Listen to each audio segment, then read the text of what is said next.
श्री गोपाळ कृष्ण भगवान की जय. लीळा नंबर 38.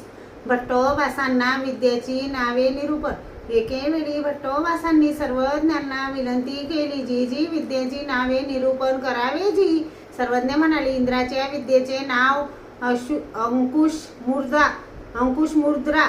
चंद्राच्या विद्येचे नाव प्रल्हाद विद्या. सूर्याच्या विद्येचे नाव छायाभिबा विद्या.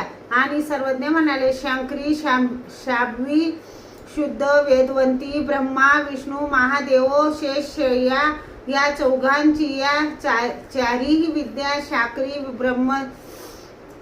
ब्रह्म्याची, शांभवी महादेवाची, शुद्ध विष्णूची, वेदवंती शेषश्रेयाची आणि अष्टभैरवाच्या विद्या नाद, बिंद्रू, कडा, ज्योती, लो, अवस्था, आनंदू, आवेशू ह्या असून अष्टभैरवाची नावे कराडी, विक्राडी, उमापती, पशुपती, सदाशिव, ब्रह्मा, विष्णू, महादेव आणि एक समळ शांभव. एक शुद्ध शांभव. समळ शांभव ते विश्वेची विद्या. शुद्ध शांभव ते चैतन्याची विद्या. श्री गोपाळ कृष्ण भगवान की जय.